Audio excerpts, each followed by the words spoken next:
Sudah bisa kita mulai, Ibu-ibu? Sudah. Baik, bismillahirrahmanirrahim. Assalamualaikum warahmatullahi wabarakatuh. Waalaikumsalam warahmatullahi wabarakatuh. Gimana kabarnya hari ini, Ibu-ibu? Sehat? Sehat, baik. Alhamdulillah. Sampai hari ini Allah masih memberikan kita kesehatan sehingga kita bertemu lagi dalam pertemuan P2K2. Ya, harus ingat Ibu-ibu. Di hari ini pertemuan P2K2 yang kita adakan setiap bulan. Materi pelajaran kita hari ini, Ibu-ibu, kita akan belajar tentang memahami cara anak usia dini belajar. Ya, itu materi kita hari ini. Ibu-ibu masih ingat pertemuan sebelumnya kita belajar tentang apa? Memahami perilaku anak. Mantap, Rama. Kita beri aplaus dulu untuk Ibu Rama. Ya, harus ingat. Kalau nggak ingat, kita nggak bisa lanjut untuk materi selanjutnya. Jadi pertemuan lalu kita telah mempelajari memahami perilaku anak. Itu ada cara bagaimana meningkatkan perilaku baik anak. Contohnya seperti tidak lupa berterima kasih ketika anak menolong orang tua melakukan sesuatu. Kemudian juga memuji anak ketika anak melakukan hal baik ya Ibu-ibu ya. Ya. Kemudian meningkatkan mengurangi perilaku buruk anak. Itu salah satu contoh caranya dengan tidak melakukan kekerasan terhadap anak, baik itu fisik ataupun kekerasan mental. Kekerasan mental itu seperti membentak ya, membentak, bicara besar-besar, membentak anak itu nggak boleh. Kemudian karena emang anak-anak itu kadang-kadang melakukan perilaku buruknya itu karena emang untuk mencari perhatian orang tua. Jadi bisa diabaikan dan kita harus bersabar dalam menghadapi perilaku buruk anak dengan memberi perhatian yang lebih. Maka kemudian anak-anak nanti akan berubah dengan sendirinya. Baik Ibu ya, sudah paham ya materi sebelumnya ya? Ya. Sudah siap kita lanjut ke materi hari ini? Siap. Oke, semangat Ibu. Saya pun jadi lebih semangat kalau Ibu semangat ya. Baik, materi hari ini memahami cara anak usia dini belajar. Yang pertama, bermain sebagai cara anak untuk belajar. Jadi Ibu, sebagaimana kita tahu bahwa dunia anak-anak itu adalah dunia bermain. Jadi anak-anak itu akan lebih efektif dia kalau belajar sambil bermain. Mantap, luar biasa. Berarti paham Ibu. Itulah yang akan kita kupas hari ini. Jadi sebagaimana kita dulu waktu kecil, Ibu-ibu mungkin masih ingat ya, dulu waktu kecil suka permainan apa? Main karet. Main karet apa itu Bu? Ye. Oh iya. Ibu Irma suka main karet. Kalau Ibu Azwar suka main apa dulu waktu kecil? Ibu Azwa suka ini lancar-lancar lah. Oh, lancar-lancar ya, main karet juga. Iya. Pokoknya setiap kita itu ada permainan yang memang kita sukai waktu kecil. Jadi sebagaimana kita dulu senang bermain waktu kecil, begitu juga anak-anak kita. Jadi anak-anak akan lebih senang belajar sambil bermain. Kemudian karena dengan bermain akan lebih cepat merangsang imajinasi anak.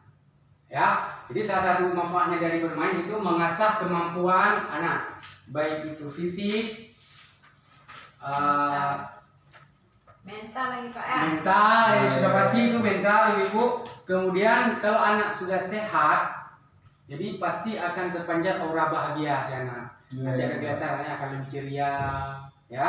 Iya. Akan lebih ceria. Kemudian kan ada istilahnya itu, senyum seorang anak itu mencerminkan kedua orang tuanya. Jadi kalau anak-anak kita lihat anak-anak itu ceria, dia kemana-mana ceria, berarti itu dia mendapatkan perhatian yang baik dari kedua orang tuanya Ibu, ya. Jadi aura itu akan terpancar dengan ceria. Karena anak-anak sudah ceria, maka dia akan lebih kreativitas anak itu akan lebih meningkat.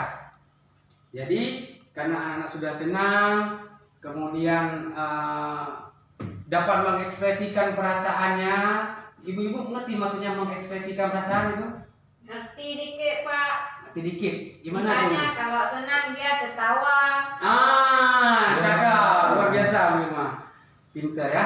Memang ya, ini adalah keseharian kita yang kita alami di rumah. Itulah yang akan memang kita ingatkan lagi ke ibu-ibu. Jadi bukan maksudnya mengajarkan. Ibu-ibu mungkin sudah paham semua cara masing-masing dalam mendidik anak. Tetapi hari ini kita tingkatkan lagi mana yang baik dan kita pilah-pilah itu maksudnya kita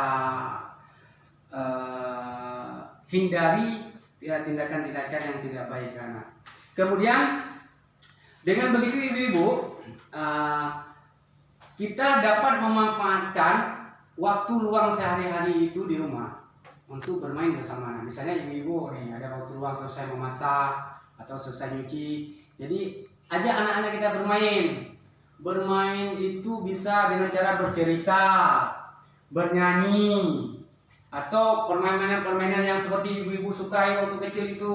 Nah, karena dengan begitu anak-anak dapat mengekspresikan perasaan mereka seperti saya sampaikan tadi dengan melalui ketawa atau senyum, atau dia akan berani untuk bercerita ke kita. Nah, dari situ anak-anak juga akan dapat belajar membuat keputusan. Nah, maksudnya membuat keputusan di sini itu dengan sering kita ajak bermain, anak-anak akan tahu belajar dari permainan itu, tahu caranya ini bagaimana, itu bagaimana. Karena di setiap permainan itu kan kadang-kadang seperti bermain puzzle. Puzzle itu kan ada caranya gitu ya. Targetnya bagaimana ini bagaimana. Jadi maksudnya begitu. Nah, kemudian ibu dengan memberikan kesempatan mencoba hal baru agar anak mampu menyesuaikan diri dalam masyarakat. Jadi kalau anak-anak sudah berani mengekspresikan perasaannya, maka anak-anak itu tidak akan minder lagi dalam bergaul masyarakat, ya. Iya. Kemudian juga dapat menumbuhkan kemampuan berbahasa dan komunikasi anak. Nah, ini masuk ke langkah 2 juga ya. Atau sebelumnya udah ngerti kan yang kita sampaikan tadi? Iya. Tentang bermain sebagai cara anak untuk belajar, ngerti ya? Iya. Atau Ibu Rahma coba simpulkan dulu sedikit. Apa yang dimaksud ini bermain sebagai cara anak untuk belajar? Sedikit ya, Bu. Terima kasih Pak. Jadi mungkin anak-anak sangat terpancing dengan keadaan lingkungan Pak. Jadi kalau misalnya anak-anak fokus belajar di rumah atau di sekolah pun dia akan suntuk Pak. Tapi setidaknya dia bermain di luar sambil bermain dengan teman-temannya, belajar outdoor lah Pak. Iya. Ataupun mungkin ada taman-taman wisata diajak bermain ke sana melihat burung. Jadi dah tahu jenis burung ini, jenis burung itu Pak. Gitu Pak mungkin. Cakep, Brahma, luar biasa ya. Berarti sudah mengerti ya. Jadi kita manfaatkan waktu luang kita untuk bermain bersama anak, bisa dengan ajak dia berwisata seperti Bapak Ibu Rahma sampaikan tadi. Jadi berwisata itu tidak bukan ini Bu, banyak manfaatnya. Iya. Jadi dengan kalau orang tua sering ngajak anak bermain, berwisata atau sebagainya, itu akan meningkatkan kepercayaan diri anak terhadap orang tua. Jadi anak itu akan merasa lebih dekat dengan orang tuanya. Nah, dengan begitu kepercayaan diri anak itu akan bertumbuh dan dia akan lebih siap di sekolah. Nah, tidak berarti ya. Iya. Kemudian kita lanjut ya. Ibu ya, masih semangat? Semangat Pak. Alhamdulillah, terima kasih Ibu. Meningkatkan kemampuan berbahasa anak. Nah, kemampuan berbahasa adalah kemampuan dasar yang harus dimiliki si anak untuk menerima yang disampaikan lawan bicara. Jadi baik itu berupa simbol, kemudian juga gambar, ekspresi dan sebagainya. Jadi kemampuan berbahasa adalah kemampuan dasar yang harus dimiliki anak-anak agar sukses di sekolah dan dalam kehidupan. Kemudian meningkatkan kemampuan berbahasa anak dapat dilakukan dengan sering mengajak anak berbicara dan memberikan kesempatan untuk anak berbicara. Nah, sekali juga kita harus mendengarkan anak kita bicara. Atau kalau perlu suruh dia bercerita. Misal contohnya, selesai anak pulang bermain. Nah, kamu mana tadi nak? Pulang dari mana? Kamu bermain apa? Nanti dia pasti akan mencerita. Saya main sepeda tadi bu. Saya ini ikut sama si Vina. Suruh bu. Kami tadi lewat pinggir lewat rumah si Sari. Pokoknya dia akan panjang.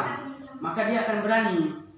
Nah, kalau anak sudah berani bercerita, berarti dia akan semakin lincah. Nah, semakin lincah. Jadi gitu ibu ya. Jadi ajak anak-anak itu untuk bercerita dan kita mendengar. Nah, kemudian juga manfaat yang lain dari yang kita sampaikan tadi adalah orang tua ketika orang tua mencoba berbicara yang efektif maksudnya itu cara berbicara dengan tujuan dapat meningkatkan kemampuan berbahasa anak tadi yang kita jelaskan, maka anak akan merasa dihargai dan menjadi lebih terbuka kepada orang tua sehingga mereka akan mau menceritakan pengalaman dan permasalahannya. Jadi intinya ibu, dengan sering mengajak anak bermain, bercerita, menceritakan sesuatu ke anak, bernyanyi, mengekspresikan hal lain dan sebagainya yang kita sampaikan tadi, itu akan banyak manfaatnya. Selain menumbuhkan kepercayaan diri si anak, kemudian si anak berani mengungkapkan perasaannya ke kita. Jadi rasa keakraban anak dengan orang tua pun akan lebih tercipta. Jadi begitu ibu ya? Ya. Paham ya kira-kira ya? Paham. Alhamdulillah. Baik ibu-ibu, kalau memang sudah paham, itu saja materi kita hari ini. Mungkin ada yang mau tanya atau apa? Ada yang mau tanya? Gak ada ya? Sudah jelas ya? Sudah jelas Pak. Baik ibu-ibu. Terima kasih banyak telah hadir adalah pertemuan P2K2 kita hari ini. Jadi kita pada di sini dulu. Insya Allah bulan depan kita akan lanjut ke pertemuan selanjutnya dengan materi yang berbeda. Nanti jangan lupa Bu, absennya diedarkan ya, di absen semua ya. Baik. Ya. Oke baik. Mohon maaf atas segala kekurangan. Terima kasih atas semua perhatian. Saya akhiri. Assalamualaikum warahmatullahi wabarakatuh. Waalaikumsalam.